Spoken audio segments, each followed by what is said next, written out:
सभी प्रिय मित्रों को नमस्ते, सभी को राम राम। दोस्तों, उम्मीद है कि आप सभी स्वस्थ मस्त और बेहतर होंगे और आपके एग्जाम की जो तैयारी है आप अच्छी तैयारी कर रहे होंगे। UK triple SC driver exam 2024 इसका आज हम 10वां सेशन यहाँ पे लेने जा रहे हैं। आप सभी को विदित होगा 9 सेशन हमने कंप्लीट कर लिए हैं। आज ये हमारा 10वां सेशन है और इस सेशन के अंदर आपको आज हम यूके ट्रिपल एससी के लिए एग्जाम पैटर्न पे आधारित जो बेस्ट 50 क्वेश्चन होते हैं उनके आधार पर उनका सॉल्यूशन करवाने वाले हैं। तो बने रहिए इस वीडियो के साथ में। दोस्तों, मैं बताना चाहूंगा, अगर आप पहली बार इस वीडियो को देख रहे हैं तो आप लोगों को पता होगा कि study at home Android application पे हमारा ऑनलाइन कोर्स चल रहा है और इस कोर्स में अब फाइनली फुल कोर्स तो आप पढ़ नहीं पाएंगे।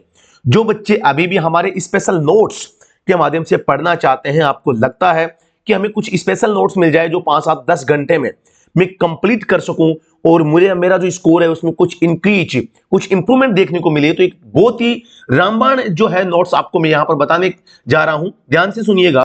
मैं अभी आपके सामने मैंने खोल रखी है study at home classx.co.in website, जो कि हमारी एक तो वेबसाइट भी है, हमारा मोबाइल एप्लीकेशन भी है। और आप सभी देख पा रहे हैं यहां पर आपको दिख रहा है उत्तराखंड ड्राइवर परीक्षा 2024।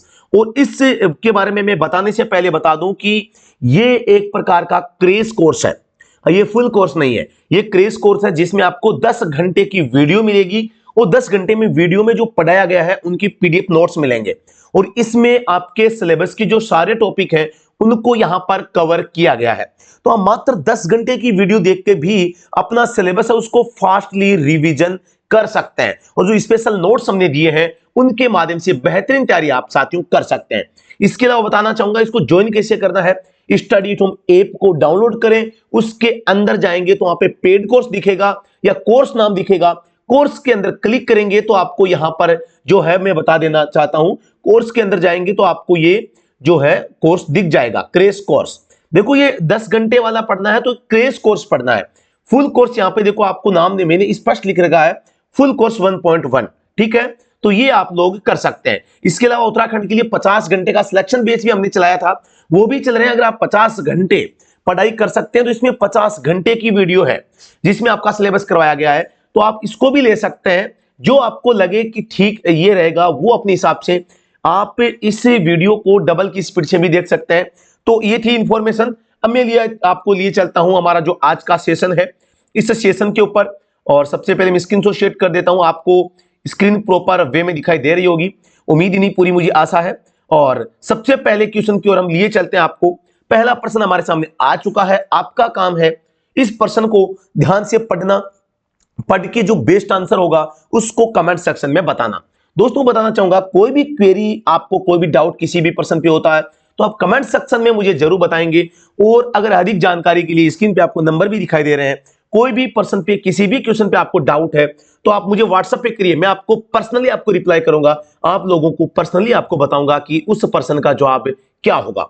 तो आपको लिए चलता हूं सबसे पहले प्रश्न की ओर। पहला प्रश्न आपके सामने आ चुका है। हालांकि ज्यादा सेशन मैंने आप लोगों के लिए है, तो इन ज्यादा सेशन में ज्यादा पढ़ाने से मेरे गले में थोड़ी सी खराश जरूर हो गई है और थोड़ी सी मुसीबतों का सामना जरूर करना पड़ रहा है। मैं प्रॉपर वे में बोल नहीं पा रहा हूं, लेकिन फिर भी हम हिम्मत रखेंगे। और अब आपका एग्जाम जो 7 जुलाई को होने वाला है तो ज्यादा टाइम है नहीं। तो पहले प्रश्न की ओर हम आपको लिए चलते हैं और मैं थोड़ा सा कलर कॉम्बिनेशन सेट कर लेता हूं। प्रश्न को आप पढ़ लीजिए और बेस्ट आंसर देने का प्रयास कीजिए। एक वाहन में साइड मिरर का सबसे उपयुक्त उपयोग क्या है? In a vehicle what is the most appropriate use of side mirror? पिछली सीट पर बैठे यात्री को देखना गलत हो जाएगा। पीछे से आ रहे ट्रैफिक को देखना बिल्कुल ठीक बात है। चेहरा देखना, चेहरा देखने के लिए नहीं होता भाई कि सुंदर दिख रहा हो नहीं दिख रहा हो, है ना।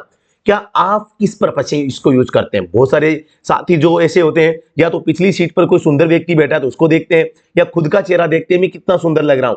आप यूज करते हैं या नहीं करते बताइए। लेकिन इसमें पूछा है मेन मुख्य जो उपयोग है, सबसे उपयुक्त उपयोग जो होता है वो पूछा है। हालांकि चेहरा आप देख सकते हैं, लेकिन इसका जो उपयुक्त उपयोग होता है, जो सुइटेबल या एप्रोप्रिएट जो इसका यूज होता है, वो पीछे से आ रहा ट्रैफिक होता है। इसलिए वाहन को रिवर्स में पार करते समय, रिवर्स में जब गाड़ी को पार करेंगे तो साइड मिरर का भी प्रयोग होता है, इसका भी होता है, लेकिन सबसे उपयुक्त है पीछे से जब आप रिवर्स में पार करेंगे तो भी तो आप पीछे से आ रहे व्हीकल को देखेंगे। तो इसलिए सबसे जो उपयुक्त आंसर होगा ऑप्शन बी हो जाएगा। प्रश्न संख्या 2 पे हम आपको लिए चलते हैं। सीएनजी का पूर्ण रूप क्या है? सीएनजी आप सभी को पता होगा। सीएनजी आजकल जो डीजल गाड़ियां होती है, मोस्टली डीजल गाड़ियां होती है प्लस एक पेट्रोल गाड़ियां होती है। आप इन दोनों को ही सीएनजी से चलवा सकते हैं। दोनों से क्या चलवा सकते हैं? सीएनजी से। लेकिन इजी कौन सी रहती है? पेट्रोल वाली गाड़ी, क्योंकि सीएनजी का मेथड और पेट्रोल का मेथड लगभग सेम होता है। इसलिए पेट्रोल गाड़ी में सीएनजी किट को स्टेब्लिश करवाने का खर्चा लोवेस्ट रहता है डीजल इंजन की तुलना में। वहीं डीजल गाड़ी का, क्योंकि जो इसमें फ्यूल को जो इग्नाइट किया जाता है डीजल गाड़ी में और पेट्रोल में, तो फ्यूल को इग्नाइट करने का जो मेथड होता है, डीजल गाड़ी कंप्रेशन इग्निशन पे होती है, पेट्रोल गाड़ी स्पार्क इग्निशन पे होती है, और सीएनजी भी स्पार्क इग्निशन पे होती है। तो सीएनजी और पेट्रोल का तो क्या है, मेल है। लेकिन डीजल गाड़ी में अगर सीएनजी किट आप लगवाएंगे तो ज्यादा खर्चा आएगा। आपको जो इंजन है, इंजन का कार्य प्रणाली का सिद्धांत ही चेंज करना पड़ेगा, इसलिए ज्यादा खर्चा यहां पर आता है। तो यहां पर पूछा है सीएनजी का पूरा नाम क्या है, तो कंप्रेस्ड नीट गलत हो जाएगा। कंप्रेस्ड नेचुरल गैस बिल्कुल ऑप्शन नंबर 20 राइट आंसर हो जाएगा। क्लीन गलत होगा, क्लीन गलत हो जाएगा। अब ये दोस्तों, ये जो सीएनजी है इसमें होती है मेन गैस मीथेन। क्या होती है? मीथेन। ये एक तो सस्ती होती है, सस्ती, और माइलेज भी ज्यादा होता है गाड़ी का। माइलेज भी क्या है? अच्छा होता है। लेकिन इससे क्या है, इंजन की जो लाइफ है वो लाइफ कम हो जाती है। ये एक नेगेटिव पॉइंट है, लाइफ कम होती है। ठीक है, ये थोड़ा सा आपको ध्यान रखना है। सस्ती है, माइलेज अच्छा देती है, एक तो लाइफ कम होगी, एक पावर कम होगी। पावर भी क्या होगी? कम होगी। टॉर्क क्या होगा? टॉर्क स्पीड होगी। जो टॉर्क होगा, टॉर्क भी कम होगा इसका। ठीक है, ये चीजें आपको थोड़ा सा नोट डाउन करनी है, ऐसा पर्सन भी फंस सकता है। यह आसान और त्वरित संचालन के लिए हॉर्न, लाइट और वाइपर के लिए स्विच प्रदान करता है।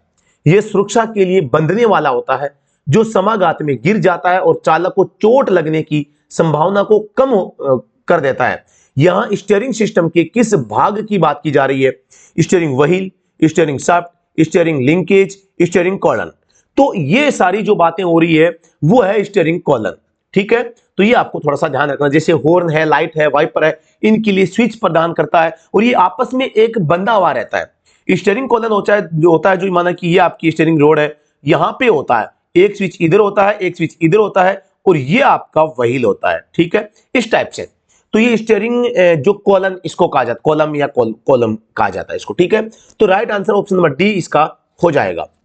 भारत में सभी बैटरी चालित परिवहन वाहन खालिस्तान पृष्ठभूमि पर खालिस्तान रंग में अपना पंजीकरण चिन्ह प्रदर्शित करेंगे। आप सभी को पता होगा, जो भी व्हीकल बैटरी से चलते हैं उनकी नंबर प्लेट ग्रीन बैकग्राउंड में होती है। अब ग्रीन के ऊपर आपको यहां पर थोड़ा सा ध्यान देना है। अगर ट्रांसपोर्ट व्हीकल है या एक एंटी नॉन ट्रांसपोर्ट है, तो ट्रांसपोर्ट व्हीकल होगा यानी परिवहन वाहन होगा तो यहां पर येलो हो जाएगा, और नॉन ट्रांसपोर्ट होगा तो फिर व्हाइट हो जाएगा। इन दोनों के बारे में थोड़ा सा इतना सा आपको ध्यान होना चाहिए। तो यहां पर पूछा है परिवहन वाहन का यानी ट्रांसपोर्ट व्हीकल का, तो इसमें क्या हो जाएगा? Right answer option number D. देखो, सफेद लाल गलत, पीला काला गलत, सफेद काला गलत, पीला और हरा, option number D right answer हो जाएगा। यानी यहां पर जो थोड़ा सा हिंदी में थोड़ा सा मिसमैच हो रहा है, देखो मामला यहां पर परिवहन वाहन येलो पृष्ठभूमि पीली पृष्ठभूमि पर हरा रंग में अपना पंजीकरण चिन्ह, ये गलत हो रहा है ना। यही आप इंग्लिश में देखिए, in India all battery operated transport vehicles shall display their registration mark in yellow colour on green background, है ना। तो यानी कि अब यहां पर देखो, हम हूबहू अगर यहां रखेंगे पीला और यहां हरा तो गलत हो जाएगा ना, गलत हो जाएगा। इसलिए यहां पर हरा और यहां पर पीला रखना पड़ेगा। हिंदी का सेंटेंस थोड़ा सा ट्रांसलेशन एरर इसमें आई है, और ये दिल्ली पुलिस कांस्टेबल ड्राइवर में क्वेश्चन पूछा गया था, हूबहू था, बच्चे गलत करके आए थे। यहां पर देखो दूसरा कोई ऑप्शन ही नहीं है, पीला हरे का कॉम्बिनेशन किसी भी ऑप्शन में नहीं है ना, तो इसलिए आपको थोड़ा सा रिमाइंड करके चौथे पे ही जाना है, डी पे ही जाना है। एबीसी में से कैसे हो सकता है जब ट्रांसपोर्ट व्हीकल है? तो आपको थोड़ा माइंड लगाना है, थोड़ा सा ध्यान से प्रश्न को समझना है। निम्नलिखित में से कौन सा एयर कंडीशनिंग सिस्टम का भाग नहीं है? रिसीवर ड्रायर, जो कि जब गाड़ी के अंदर जो मतलब कि नमी आ जाती है उसको सोखता है। अल्टरनेटर, कंडेंसर, कंप्रेसर हवा को कंप्रेस करके फिर रिलीज करता है जिससे कि ठंड होती है। कंडेंसर होता है जिसमें मतलब कि ये हवा जो है इसको छोड़ा जाता है। ये तो हवा को तो प्रेशर से भेजता है, सॉरी हवा भेजता नहीं है भाई, ये कंप्रेसर जो है हवा के माध्यम से जो क्या करता है, हवा के माध्यम से इंजन को भी ठंडा करता है। हवा का काम मतलब इसका मेन काम है हवा फेंकना कंप्रेसर का। कंडेंसर क्या है, कंडेंसर एक प्रकार का रेडिएटर है जिसमें इस प्रकार की जालियां होती है, ठीक है। हवा इस लाइन में रहेगी, फिर यहां इतने बड़े क्षेत्र में जाएगी, फिर से लाइन में जाएगी, फिर से बड़े क्षेत्र में जाएगी, ये होता है कंडेंसर। तो ये अल्टरनेटर होता है, ये चार्जिंग सिस्टम का पार्ट है। रिसीवर, ड्राइवर, कंडेंसर, कंप्रेसर, ये तीनों क्या है, एसी के पार्ट है। और अल्टरनेटर क्या है, अल्टरनेटर चार्जिंग सिस्टम का पार्ट है। तो इसमें पूछा एसी सिस्टम का पार्ट नहीं है, तो बी राइट आंसर हो जाएगा। वाहन के संपूर्ण या फ्रेमलेस निर्माण के मामले में खालिस्तान चेसिस का एक अभिन्न अंग होता है। In the case of complete of और frameless construction of the vehicle, it is an integral part of the chassis, front और रियर एक्सल, पहिए, बॉडी, इंजन। यानी कि यहां पर पूछा है वाहन का संपूर्ण या फ्रेमलेस निर्माण के मामले में चेसिस का एक भाग होता है। चेसिस का बॉडी जो होती है, चेसिस का एक पार्ट होती है, मेन पार्ट होती है। Option number C right answer हो जाएगा। उत्प्रेरकी परिवर्तक, उत्प्रेरकी परिवर्तक को आप कैटालिटिक कन्वर्टर अंग्रेजी में कह सकते हैं। सेललेस वाहनों को शीशा रहित पेट्रोल का उपयोग करना चाहिए क्योंकि खालिस्तान उत्प्रेरकी प्रभावशीलता को कम करता है। कौन कम करता है, शीशा, lead. Option number B right answer हो जाएगा। मैं आपको बता दूं, लेड जो होता है, लेड हमेशा पेट्रोल में मिलाया जाता है। अब पेट्रोल में क्यों मिलाया जाता है, ताकि ये पूर्ण दहन करवाने के लिए, पूर्ण दहन करवाने के लिए, ठीक है, पेट्रोल को करवाने के लिए, यानी पेट्रोल का पूर्ण दहन हो जाए, इसके लिए पेट्रोल में लेड मिलाया जाता है। लेकिन ये लेड सबसे घातक होता है प्रदूषण के लिए, ठीक है, प्रदूषण के लिए सबसे घातक होता है, इसलिए पेट्रोल गाड़ियों को प्रेफर कम किया जाता है। लेकिन बात करते हैं डीजल गाड़ियों की। डीजल गाड़ियां हाइड्रोकार्बन छोड़ती है, ये भी अर्ध जलावा ईंधन छोड़ती है, और ये हमारे लिए जो है वातावरण में कणों के रूप में वितरित हो जाता है, और फिर वो हमारे चेहरे पे, श्वास के अंदर, श्वास के माध्यम से शरीर के अंदर प्रवेश करता है। तो आपसे पूछे कि पेट्रोल हमारे लिए घातक कैसे है, तो आपको बताना है शीशे के माध्यम से। और डीजल क्यों घातक है, तो डीजल का पूछे तो आपको बताना है हाइड्रोकार्बन, यानी कि जो फ्यूल होता है वो आधा जला हुआ वातावरण में जाता है, वो सबसे ज्यादा यहां पे हमारे लिए घातक सिद्ध होता है। तो option number B right answer हो जाएगा। खालिस्तान का उपयोग इंजन के आरपीएम के पठन के लिए किया जाता है। Is used to read the RPM of the engine. आप सभी को पता होगा आरपीएम जो होता है इसका फुल फॉर्म होता है रिवॉल्यूशन पर मिनट। रिवॉल्यूशन होता है भाई, ठीक है, रिवॉल्यूशन पर मिनट, ठीक है। दूसरी बात, ये आरपीएम जो किसका बताता है, ये इंजन शाफ्ट का, इंजन शाफ्ट का, वो भी पर मिनट, यानी प्रति मिनट इंजन शाफ्ट कितनी गति से घूम रही है, ठीक है। इसे मापने वाला जो मीटर होता है वो टेकोमीटर कहलाता है, टेकोमीटर, ठीक है। ये आपको थोड़ा ध्यान रखना है। गाड़ी का जो आइडल आरपीएम होता है, आइडल आरपीएम भी, गाड़ी जब स्टार्ट करते हैं तो बिना किसी एक्स्ट्रा एफर्ट के, बिना एक्सीलरेटर दबाए जब गाड़ी का आरपीएम होता है, आइडल आरपीएम होता है, बिना एक्सीलरेटर दबाए आरपीएम होता है, वो 750 के आसपास होना चाहिए। गियर चेंज के समय आपसे पूछ ले कि गियर चेंज के समय आरपीएम, गियर चेंज आरपीएम, तो गियर चेंज ऑलमोस्ट यहां पे 1800 से 2200 के बीच में आपको कर लेना चाहिए। इससे ज्यादा जाएगा तो फिर गाड़ी का माइलेज कम होगा। ये चीजें आपको थोड़ा सा यहां पे ध्यान में वो रखनी है। तो मैं उम्मीद करता हूं कि आपको ये जो सारी चीजें मैंने आपको बताई है वो समझ में आई होगी। तो इस प्रश्न का जवाब क्या हो जाएगा, टेकोमीटर, ऑप्शन नंबर ए। अगला प्रश्न, यह संकेत निम्नलिखित में से किसे इंगित करता है। आप सभी को पता है ये एक अष्टकोण में है, किसमें है, अष्टकोण में है, रेड सिग्नल का है, और ये हमेशा स्टॉप यानी गाड़ी को रोकने का संकेत है वो दर्शाता है। तो यहां पे हो जाएगा stop, option number C right answer यहां पे हो जाएगा। ये एक प्रकार का आदेशात्मक संकेत है, ठीक है। तो अगले प्रश्न पे चलते हैं कि आप किस परिस्थिति में ओवरटेक करने से बचेंगे। आपको किस परिस्थिति में ओवरटेक नहीं करना चाहिए, वक्र पर यानी कि मोड़ पर। वक्र किसे कहते हैं, मोड़ को कहते हैं, और ये वक्र का जो संकेत होता है वो ऐसे करके ऐसे होता है, ठीक है। जब आगे दृश्यता स्पष्ट हो, जब आपको आगे स्पष्ट रूप से दिखाई दे, वक्र के बाद, मोड़ के बाद आपने आगे वाले चालक से सिग्नल मिलने पर सामने वाले ने कह दिया है कि भैया आगे जा सकते हैं, तो यहां पर पूछा है कब बचेंगे, आपको कब नहीं करना। तो इस स्थिति में आप कर सकते हैं, इसमें वक्र के बाद भी कर सकते हैं, आगे दिखता है तो भी कर सकते हैं। तो ऑप्शन नंबर 1 जो है गलत हो जाएगा। यहां पर आपको नहीं करना चाहिए, मोड़ के ऊपर आपको ओवरटेक करने से हमेशा है वो बचना चाहिए। ठीक है, तो अगले प्रश्न भी हम लिए चलते हैं आपको। प्रश्न संख्या आपके सामने 11। लर्नर लाइसेंस जारी होने के बाद कितने दिनों के बाद ड्राइविंग लाइसेंस के लिए आवेदन किया जा सकता है? आप सभी को पता होगा मोटर व्हीकल एक्ट, इसकी जो धारा है, मोटर व्हीकल एक्ट की धारा 8 के तहत लर्निंग लाइसेंस दिया जाता है, जिसकी वैलिडिटी 6 माह होती है। 6 माह वैलिडिटी होती है, लेकिन आप आवेदन करते हैं 30 दिन बाद, 30 दिन तो बाद 180 दिन से पहले, 180 दिन तक। ठीक है, यह वैलिडिटी इसकी होती है। तो आप 30 दिन के बाद आप क्या कर पाएंगे? ड्राइविंग लाइसेंस के लिए अप्लाई कर पाएंगे। रिन्यू ये होता नहीं है, दोबारा ही बनाया जाता है। मैं आपको जानकारी के लिए बता देता हूं। ठीक है, अगले प्रश्न पे लिए चलते हैं। स्थायी मोटर वाहन पंजीकरण खाली डिलीवरी की तिथि से खाली 7 दिनों के भीतर किया जाएगा। यानी कि motor vehicle registration will be done within 7 days from the date of delivery, 9, 10, 8 और 7। तो इसका जो आपको हो जाएगा 7 दिन। यानी कि स्थायी मोटर वाहन पंजीकरण है, डिलीवरी की तिथि से 7 दिनों के भीतर भीतर आपको इसके लिए पंजीकरण के लिए आवेदन करना पड़ेगा। 7 दिन का टाइम होगा। जैसे कि आपने शोरूम से गाड़ी खरीदी, ठीक है, शोरूम से गाड़ी लेके आए आप, ठीक है, वो आपको टीआरसी दे देगा, टेम्परेरी नंबर दे देगा। अब इसके 7 दिन का टाइम आपको लगेगा कि 7 दिन के भीतर भीतर आप इसके लिए अप्लाई कर दें कि इसके लिए परमानेंट इसके रजिस्ट्रेशन के लिए। ये बहुत जरूरी होता है। ठीक है, और अगर आप ऐसा नहीं करते तो आप सभी को पता होगा धारा 192 के तहत एक अपराध माना जाता है। प्रश्न संख्या 13। निम्न चिन्ह क्या आशय है?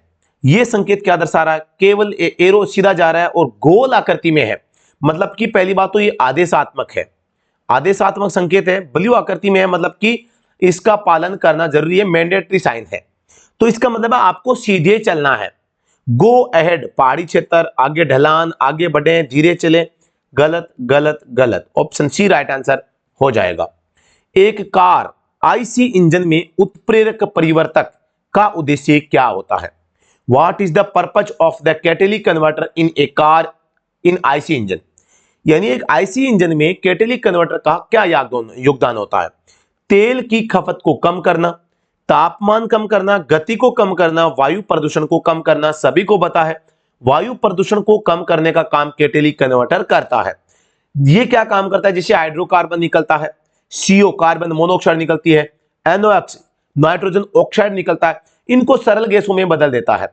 इसको तो जल और वाष्प के रूप में, जल वाष्प के आदि के रूप में वायुमंडल में छोड़ने का काम करता है। सीओ को CO2 में बदल देता है, नाइट्रोजन ऑक्साइड को NO2 नाइट्रोजन ऑक्साइड में बदल देता है, ताकि ये कम जहरीली गैसें हो जाए, है ना। तो इस टाइप से जो खतरनाक गैसें हैं इनके प्रभाव को कम करने का काम कैटेलिक कन्वर्टर करता है। और ये कैटेलिक कन्वर्टर जो होता है ये साइलेंसर यानी कि एग्जॉस्ट सिस्टम का पार्ट होता है। ठीक है, आप सभी को पता होगा उत्प्रेरक परिवर्तक जो है गाड़ियों में लगाना अति आवश्यक होता है, क्योंकि ये प्रदूषण को कम करता है।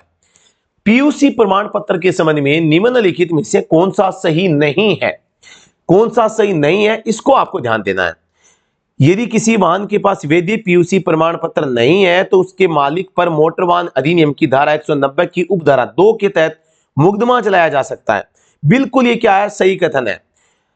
प्रदूषण जांच के दौरान यदि कोई वाहन निर्धारित मानदंडों से अधिक प्रदूषणकारी पाया जाता है तो वाहन में आवश्यक मरम्मत और ट्यूनिंग की आवश्यकता होती है, और इसके लिए आपको 7 दिन का टाइम मिलता है। बिल्कुल ये भी कथन ठीक है।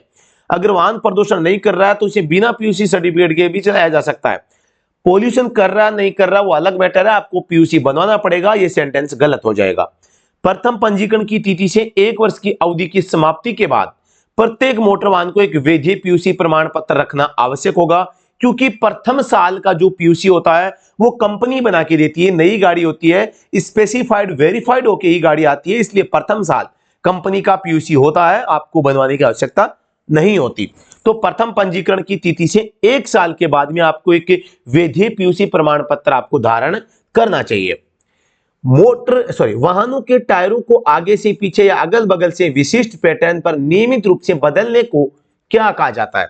आपकी गाड़ी जो होती है आगे के टायर होते हैं, पीछे के टायर होते हैं, इनको आप क्या करते हैं?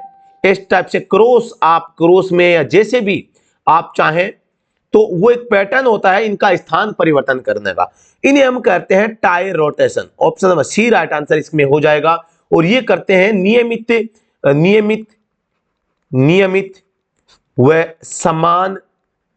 समान घिसाव, यानी टायर जो है नियमित रूप से समान रूप से घिसे, इसके लिए टायर रोटेशन किया जाता है, जो कि अमूमन 8000 के आसपास किलोमीटर पर किया जाता है। यहां पर ये देखो एक संख्यात्मक क्वेश्चन है कि इसमें टायर रोटेशन कितने किलोमीटर पर किया जाएगा। शुरुआत में कई एग्जाम्स में इसको 10,000 किमी बताया गया, बाद में अभी एक हाल ही में एग्जाम आया है जिसमें 8000 किमी इसमें बताया गया है टायर रोटेशन का। तो 8000 वाला अभी हमें मान के चलना है, बाकी ऑप्शंस के हिसाब से आपको इसका जवाब देना है। आईसी इंजन के पिस्टन, आईसी यानी इंटरनल कंबशन इंजन, जो कि ऑटोमोबाइल्स में काम में आते हैं। पिस्टन आमतौर पर खालिस्तान से बने होते हैं, यानी कि आपको बताना है पिस्टन किसके बने होते हैं। एक चीज आपको मैं बताऊं, पिस्टन को एक तो ऐसा होना चाहिए कि वो एक तो न तो उसमें टेम्परेचर कम या ज्यादा होने से उसमें उसकी आकृति या साइज में कोई परिवर्तन न हो, वजन में भी हल्का होना चाहिए और मजबूत भी होना चाहिए। सारी चीजें होने के लिए यहां पर जो है काम में लिया जाता है एल्यूमिनियम एलॉय। एलॉय का मतलब होता है लोहा, ठीक है, लोहा प्लस एल्यूमिनियम का मिश्रण, एल्यूमिनियम, ठीक है ना। तो इन दोनों का मिश्रण ही ये मतलब इसका मतलब होता है, ठीक है। तो option number B right answer हो जाएगा। अगले प्रश्न पे चलते हैं। निम्नलिखित में से कौन वाहनों में संनेहन का मुख्य उद्देश्य ना कि द्वितीयक उद्देश्य। संनेहन का मतलब है लुब्रिकेशन, लुब्रिकेशन का मतलब है गाड़ी में इंजन ऑयल का इस्तेमाल क्यों किया जाता है, इंजन ऑयल। सीधे शब्दों में बात करता हूं, संनेहन का मतलब यहां पे पूछा जा रहा है कि गाड़ी में इंजन ऑयल का उपयोग क्यों करते हैं। गतिमान भागों के बीच घर्षण को उसके न्यूनतम मान तक करना, ताकि शक्ति की हानि कम से कम हो सके। बिल्कुल, जो मूविंग पार्ट होते हैं, मूविंग पार्ट के बीच में आपस में फ्रिक्शन ना हो, फ्रिक्शन नहीं होगा तो यहां पर जो पावर लॉस है वो नहीं होगा। तो बिल्कुल पहला काम ठीक है। शीतलन प्रभाव प्रदान करने के लिए, टू प्रोवाइड कूलिंग इफेक्ट। देखो एक्चुअल में कूलिंग इफेक्ट कूलिंग सिस्टम का काम होता है, कूलिंग सिस्टम का, लेकिन आप ये भी कह सकते हैं कि इंजन ऑयल की मदद से गाड़ी के पार्ट्स में कूलिंग इफेक्ट भी होता है। To provide sealing action, to provide cushioning effect, यानी कि एक्चुअल में ये जो ऑयल होता है वो एक प्रकार से कुशनिंग का प्रभाव भी करता है और शीलिंग का काम नहीं करता, शीलिंग वाला काम इसका नहीं है। तो यहां पर केवल सी की बजाय बाकी सारे ऑप्शन सही है, लेकिन बहुत अच्छा जो जवाब है वो पूछा है, एक मेन उद्देश्य पूछा है, न कि द्वितीयक। मुख्य उद्देश्य क्या होता है, ना कि द्वितीयक। ये सारे द्वितीयक है, सेकंड नंबर है, देखो ये, ठीक है। एक नंबर केवल ये है, तो ऑप्शन नंबर एक इसका राइट आंसर हो जाएगा। निम्नलिखित में से किस ब्रेक को सर्विस ब्रेक के रूप में जाना जाता है। आप सभी को पता होगा जो ब्रेक होते हैं, ब्रेक के दो टाइप के होते हैं। पहला सर्विस ब्रेक, सर्विस, दूसरा parking brake, parking brake. Parking brake जो होते हैं वो हैंड ब्रेक को कहा जाता है और सर्विस ब्रेक फुट ब्रेक को कहा जाता है, ठीक है। ये दो प्रकार के ब्रेक होते हैं। अब सर्विस ब्रेक कौन से होंगे, पार्किंग, आपातकालीन, हैंड ब्रेक, फुट ब्रेक। तो फुट ब्रेक यहां पे सर्विस ब्रेक के नाम से जाने जाएंगे, ठीक है। अगले प्रश्न पे चलते हैं। खालिस्तान का कार्य कंप्रेशन स्ट्रोक, कंप्रेशन स्ट्रोक संपीड़न चरण के अंत में इंजन दहन कक्ष में चिंगारी यानी स्पार्क उत्पन्न करता है। The function of the Khalistan is to generate a spark in the engine. तो यहां पे कंप्रेशन स्ट्रोक के अंत में चिंगारी पैदा करने का काम किसका है। प्रज्वलन सिस्टम यानी ignition system, lighting system, charging system, starting system.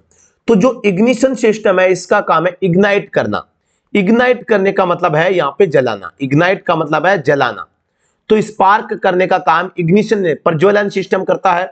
अब आप सभी को पता होगा आपकी गाड़ी में बैटरी होती है, ये बैटरी होती है, बैटरी के बाद में यहां पे इग्निशन कॉइल होती है, ignition coil, COIL, ignition coil होती है। इसमें ये धारा प्रवाहित होती है, ये धारा, इसमें देखो वोल्टेज 12 ही होते हैं, यहां पर वोल्टेज बढ़ जाते हैं, high voltage, high voltage, high voltage. ये डिस्ट्रीब्यूटर के पास जाती है, डिस्ट्रीब्यूटर, डिस्ट्रीब्यूटर, डिस्ट्रीब्यूटर क्या काम करता है। डिस्ट्रीब्यूटर के पास में माना कि पहला, दूसरा, तीसरा, चौथा, 1 2 3 4, ये है सिलेंडर, चारों के पास में 4 स्पार्क प्लग है। जिस स्पार्क प्लग को कंप्रेशन स्ट्रोक के बाद में चिंगारी की आवश्यकता है, यह डिस्ट्रीब्यूटर केवल उसी को चिंगारी देगा और यहां पे लगभग 20,000 करंट का वोल्टेज आएगा, ठीक है, 20,000 प्लस का। तो इसीलिए इस सिस्टम को इग्निशन सिस्टम बोला जाता है। तो स्पार्किंग करने का काम इग्निशन सिस्टम यानी कि प्रज्वलन सिस्टम करता है और वोल्टेज बैटरी के पास में लिमिटेड होते हैं, इसे बढ़ाने का काम इग्निशन कॉइल करती है और इग्निशन कॉइल वोल्टेज बढ़ाकर किसको देती है? स्पार्क प्लग को। स्पार्क प्लग में हाई वोल्टेज के कारण एक चिंगारी पैदा होती है और वहां से जो फ्यूल है वो जल जाता है। समझ में आ गया होगा मैं उम्मीद करता हूं। निम्नलिखित में से क्या ब्रेक वार्निंग लाइट को चालू करता है? Brake warning light, parking brake की क्षति, ब्रेक लाइन में हवा, ब्रेक फ्लूइड स्तर का कम होना, उच्च ब्रेक फ्लूइड स्तर। आपकी जो डैशबोर्ड होता है, डैशबोर्ड के ऊपर ब्रेक की वार्निंग लाइट आ गई है, तो इसका मतलब क्या होगा? पार्किंग ब्रेक की क्षति, ब्रेक लाइन में हवा आ जाती है तो इसकी इफेक्टिवनेस में कमी आ जाती है, ब्रेक फ्लूइड स्तर का कम होना, ब्रेक ऑयल का लेवल कम होगा, यानी गाड़ी में हाइड्रोलिक ब्रेकिंग सिस्टम में ब्रेक ऑयल कम पड़ गया है तो ये लाइट ऑन हो जाएगी, क्योंकि कम पड़ जाएगा तो ब्रेक का प्रेशर नहीं बन पाएगा और गाड़ी के ब्रेक नहीं लगेंगे। लेकिन बी वाला ऑप्शन भी ठीक मान सकते हैं, लेकिन इसमें ज्यादा प्रभाव नहीं पड़ेगा। ब्रेक लाइन में हवा आ भी जाएगी तो ब्रेक काम करना बंद नहीं करेंगे, उनकी प्रभावशीलता कम हो जाएगी, लेकिन जैसे ही ब्रेक ऑयल कम हो जाएगा तो फिर ब्रेक काम ही नहीं करेंगे। तो राइट आंसर क्या हो जाएगा? Option number C right answer हो जाएगा। आप सभी को पता होगा जो ब्रेक होते हैं, ब्रेक के अंदर यहां पे डॉट 3 या 4 ग्रेड का ऑयल इस्तेमाल किया जाता है। एमएल में पूछे 250 ml मैक्सिमम इसका टैंक आता है और 125 ml के आसपास इसमें यूज किया जाता है, क्योंकि इसमें आप सभी को पता है कि ब्रेक ऑयल है वो ब्रेक लाइनों में पूरी तरह से भरा रहता है। जब आप चारों व्हीलों के पास में से जो ब्रेक जो होते हैं, इनकी जो एयर ब्लीडर होते हैं, उनको खोल के पूरा ऑयल निकाल के पूरा का पूरा ऑयल रिप्लेस करेंगे तो फिर 250 ml के आसपास आ जाएगा। और केवल आप टैंक को टॉप अप करेंगे तो 125 ml के आसपास का जो ऑयल है इसमें भरा जाता है। ग्रेड पूछिए 250 ml, सॉरी .3.4 होता है और बदलना कब होता है? लगभग 40 से 50 हजार किलोमीटर गाड़ी चल जाती है उसके बाद इसको बदला जाता है। हालांकि समय समय पर आपको टॉप अप कर लेना चाहिए अगर ऑयल का लेवल कम हो गया है तो। अगले प्रश्न पे चलते हैं। निम्नलिखित में से कौन सी कार्यशाला में सामान्य गतिविधि नहीं है? कार्यशाला में, वर्कशॉप में सामान्य गतिविधि का पूछा है कि भाई आप सर्विस करवाने गाड़ी को ले जाते हैं तो वहां पे कौन सा काम नहीं किया जा सकता? तेल बदलना यानी चेंजिंग ऑयल, ऑयल तो बदलते हैं, ठीक है। इंजन का माइनर ट्यूनर अप का मतलब है गाड़ी की अगर आवाज बदल गई है, गाड़ी के इंजन में कोई दिक्कत है तो उसको ठीक करना, बिल्कुल ठीक है।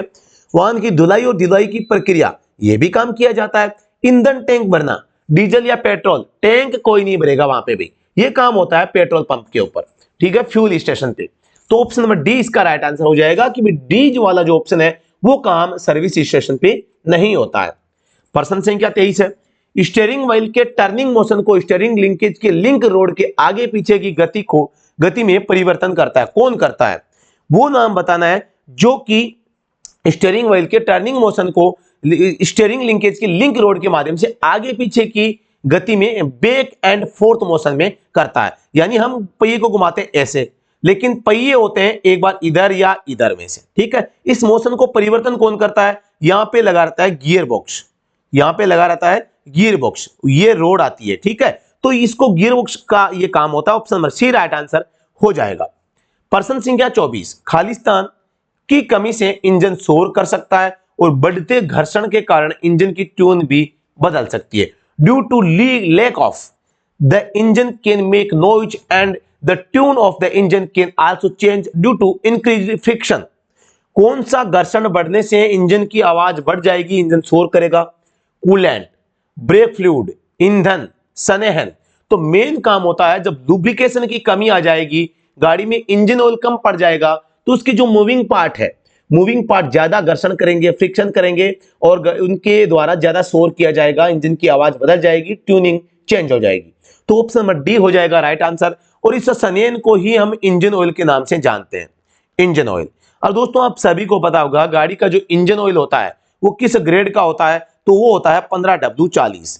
हालांकि 20W40 का भी ग्रेड इंजन ऑयल का है, 30W40 भी इंजन ऑयल का, तीनों ग्रेड है। सबसे ज्यादा पॉपुलर 15 और 20 वाला ज्यादा यूज में लिया जाता है। अब इसको चेंज कब करते हैं? सर्विस के समय। गाड़ी की जब भी सर्विस होगी तो आपको इंजन ऑयल बदलना पड़ेगा और लगभग 5 से 7 लीटर के आसपास गाड़ी में इंजन ऑयल आता है। छोटी गाड़ियां होती है जैसे वेगनार वगैरह है, अल्टो है, उनमें 3-3.5 लीटर इंजन ऑयल आता है। जैसे कि अब जीप होती है, बोलेरो, स्कॉर्पियो है, इनमें लगभग 5 या 6 लीटर के आसपास आता है। और इनसे हल्की सी बड़ी गाड़ियां होगी तो फिर 7 लीटर के आसपास गाड़ियों में इंजन ऑयल आ जाएगा। तो ये इंजन ऑयल के बारे में आपको मैंने बताया है। ठीक है, तो इंजन ऑयल का लेवल हम चेक करते हैं ऑयल डिपिस्टिक के माध्यम से। इंजन ऑयल को बाहर निकाला जाता है जब गंदा हो जाता है। ड्रेन प्लग जो कि इंजन के सबसे नीचे होता है, आपको पूछे कि गाड़ी के अंदर ऑयल कहां स्टोर रहता है, तो ऑयल चैम्बर में। ऑयल चैम्बर में, जो कि इंजन के सबसे निचले पार्ट में एक ऑयल का कटोरा सा होता है जिसे हम ऑयल चैम्बर के नाम से जो है इसको जानते हैं। तो ये सारी चीजें वन बाय वन आपको ध्यान में रखनी है। अंतरराष्ट्रीय ड्राइविंग परमिट की वैधता खालिस्तान वर्षों के लिए होती है। आपको मैं बता दूं, जैसा कि मैंने लाइसेंस बनवाया 2022 में, ठीक है, एलएमवी का बनवाया, एक एचएमवी का बनवाया। ठीक है, एलएमवी का माना कि 15 साल के वैलिड होगा तो यहां पर 2037 तक वैलिड होगा। एचएमवी का जो होगा वो 2022 से 5 साल के लिए, तो 2027 तक वैलिड हो जाएगा। ठीक है, अब आपने ID, international driving permit, IDP बनवाया जो कि फॉर्म संख्या 6A में होता है। ठीक है, यू बनाया तो इसकी वैलिडिटी क्या होगी, या तो 1 ईयर होगी, या तो 1 ईयर होगी, या फिर जो है आपका जो परमानेंट डीएल है, डीएल एक्सपायर तक, दोनों में से जो पहले होगा, जो पहले, देखो जो पहले होगा, ऐसा नहीं है कि आपका 2037 तक चल जाएगा, ऐसा नहीं है। आपने अगर एलएमवी बनवाया है तो 1 साल में खत्म हो जाएगा, क्योंकि 2037 आने वाली नहीं है। एचएमवी बनाया है तो भी 2023 में खत्म हो जाएगा, 1 साल बाद में। क्योंकि जब भी आपने बनाया है तो वहां से या तो 1 साल मैक्सिमम, या तो 1 साल हो जाएगा, या फिर मतलब कि आपका जो परमानेंट ड्राइविंग लाइसेंस अगर पहले समाप्त हो रहा है तो पहले भी हो जाएगा, ऐसा होता है। आप किसी भी फॉरेन कंट्री में जाते हैं तो वहां पे 1 साल का बनवाने के बाद आप वहां जाके परमानेंट वहां का लाइसेंस आप बनवा सकते हैं। तो इसके लिए यहाँ पे भारत सरकार ने सुविधा करी है कि आईडीपी यानी इंटरनेशनल ड्राइविंग परमिट आप अपने देश भारत में बनवा सकते हैं और उसके माध्यम से विदेशों में जाके गाड़ी को ड्राइव कर सकते हैं। तो ये थे 25 क्वेश्चन, आज मैंने आपको बहुत अच्छे तरीके से बताने का प्रयास किया है। दोस्तों आपको जरूर मैं जो है उम्मीद करता हूं कि आपको समझ में आया होगा और बेहतरीन तरीके से समझ में आया होगा। मेरी पढ़ाने की जो शैली आपको पसंद आई होगी। अगर पसंद आई तो आप हमारे इस वीडियो को लाइक और शेयर कर सकते हैं। छोटा सा अच्छा सा कमेंट आप रासर के लिए इस वीडियो के कमेंट बॉक्स में आप कर सकते हैं। कोई भी क्वेरी है, किसी भी क्वेश्चन में डाउट है तो आप इन पर्सन कमेंट बॉक्स में लिख सकते हैं या इस नंबर पे आप व्हाट्सएप के माध्यम से भी भेज सकते हैं। उम्मीद है मुझे कि कोई डाउट आपको नहीं होगा, क्योंकि डाउट रासर छोड़ते नहीं है। जैसा मैं यहां पर पढ़ाता हूं उससे भी बेहतर मैं आपको ऑनलाइन कोर्सेज के माध्यम से पढ़ाता हूं। हमारा एक स्पेशल ऑनलाइन कोर्स चल रहा है, क्योंकि आपका एग्जाम जो है 2 दिन बाद में है, तो समय की बहुत बड़ी कमी आप लोगों के पास में यहां पर आ चुकी है। तो आप लोग क्या कीजिए, हमारा जो ऑनलाइन कोर्स है उसके स्टडी कर सकते हैं। तो ये जो ऑनलाइन कोर्स है आपको study from app mobile application है, इसके ऊपर मिल जाएगा। लिंक आपको वीडियो की डिस्क्रिप्शन में मिल जाएगा। वीडियो के डिस्क्रिप्शन में व्हाट्सएप ग्रुप का लिंक है, उसको जरूर ज्वाइन कर लेना। वहां पे आपको बहुत ही बेहतरीन जो इंफॉर्मेशन है आपको हर चीज की समय पे मिलती है। कोई भी डाउट होता है तो डाउट के जो वाले क्वेश्चंस है, ये जो फ्री पीडीएफ हमारी है उनको भी शेयर किया जाता है। मतलब कि यूजफुल ग्रुप है, आप ग्रुप को ज्वाइन कर लीजिए। और अगर आप चाहते हैं कि मैं मात्र 10 घंटे की वीडियो देख के सारा कोर्स रिवाइज कर लूं, तो पूरे कोर्स का रिवीजन हमने 10 घंटे के में सारे टॉपिक्स को कवर करवाते हुए क्रैश कोर्स बनाया है। और ये क्रैश कोर्स आप भी पढ़ सकते हैं। और ये पढ़ना कहां पे है, हमारा मोबाइल एप्लीकेशन है स्टडी एट होम, इस ऐप के ऊपर आप जाके जो है स्टडी कर सकते हैं। इसके अलावा दोस्तों ई बुक है हमारे पास में, एक स्पेशल ई बुक भी है जो कि जिसमें 1000 प्लस क्वेश्चन का हमने एक मतलब कि एक कलेक्शन किया है, जो आप यहां पे ले सकते हैं। टेस्ट सीरीज भी बना रखी है, आप टेस्ट सीरीज भी ले सकते हैं, जिसमें आपके 50 नंबर का जो पोर्शन है, इसमें 50 नंबर के हिसाब से स्पेशल टेस्ट हमने बनाए हैं। तो आप इनको भी बहुत ही बेहतरीन तरीके से आप देख पा रहे हैं। मैं आपको दिखाना चाहूंगा, फुल मॉक टेस्ट है, 50 क्वेश्चन है, 50 मार्क्स है, 85 मिनट है, वेरी बेस्ट कंटेंट है। परीक्षा में आने वाले क्वेश्चंस को हमने इसमें समावेश किया है, तो ये भी आप ले सकते हैं। क्वालिटी कंटेंट है, एग्जाम पैटर्न सिलेबस बेस्ट ये टेस्ट हमने तैयार किया है। कोई भी क्वेरी हो आप दिए गए नंबर पे आप संपर्क करके हमसे संपर्क कर सकते हैं और अपनी क्वेरी को दूर कर सकते हैं। तो उम्मीद करता हूं कि आपको ये समझ में आया होगा। मैं आपको लिए चलता हूं फिर से जो हमारा टेस्ट है वहां पर, और टेस्ट पे ले जाने से पहले मैं बता दूं 25 क्वेश्चन हमने कर लिए हैं। और 25 क्वेश्चन के बाद के जो क्वेश्चन है, आप लोगों को पता है उत्तराखंड का जीके इसमें रहेगा। तो मैं हूं राजस्थानी, आप हैं उत्तराखंड वासी, तो आप सभी को उम्मीद ही नहीं, पूरी आशा है कि आप सभी को पता है राज सर को उत्तराखंड का जीके नहीं आता। तो इन क्वेश्चंस को आप देख लीजिए ध्यान से, मैं आपको 1 बाय 1 दिखाता हूं। करंट अफेयर की भी क्वेश्चन है और बाकी भी क्वेश्चन है, आप इस टेस्ट को दे सकते हैं ताकि आपको यह पता लगे कि एग्जाम कैसा आएगा। ये 28वां क्वेश्चन है, देवभूमि उत्तराखंड खेल रत्न पुरस्कार से निम्न में से किसे सम्मानित किया गया? एशिया का सबसे बड़ा liquid mirror telescope ARIES Aryabhatta research institute of observational sciences Uttarakhand के किस जिले में स्थापित है? तो ये नैनीताल में है। उत्तराखंड के 4 धाम देवस्थानम बोर्ड में, जिसे अब निरस्त कर दिया गया, कितने मंदिरों को शामिल किया गया था? तो इसमें टोटल जो 53 मंदिर थे। मुख्यमंत्री पुष्कर सिंह धामी ने उत्तराखंड के सबसे ऊंचे तिरंगे का उद्घाटन कहां किया गया था?